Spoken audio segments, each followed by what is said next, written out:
temanten sampun kepareng kadherekaken kirap manjing wonten ing sasana paharigyan. Saya dangu saya cetoso celak saya hangalila kejane kang anyar kanton risang temanten sesarengan kalian Zui Salon saking Maos Pati Magetan ingkang yekti minangka juru makeup juru pangrekga busana ingkang indah dadosaken temanten katon manglingi ingkang reggahan punika sulistya miwah pekih ing warna.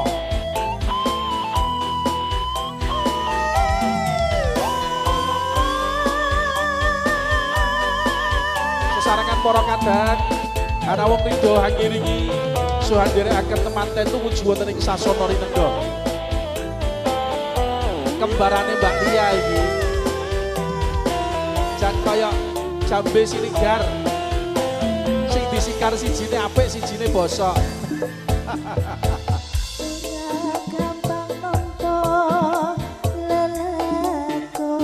Para kadang sesarengan dherekaken temanten wonten sasana rinengga tumuli mangke sesarengan kapundhut gambaripun minangka dokumen.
Keluarga saking manten putri, keluarga saking Bapak Supartin, kasuwun foto kalian temanten kanthi gentosan.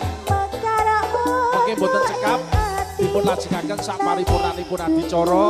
Inggih menika keluarga Pak Laman, keluarga Pak Sakiman, Pak Darno, Pak Sarko, keluarga Partini, keluarga Gianto, Mbah Tandur, Wandi, Jiman, keluarga Seragen, keluarga Tawun, keluarga Kerso. Kasuwun foto kanthi gentosan.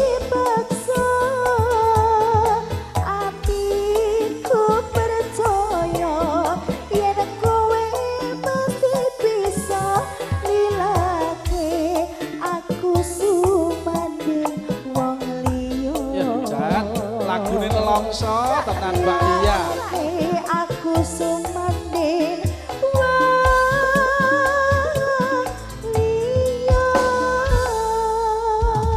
anek tisuno tak lapi loh ya ampun. Jenengan curhat to.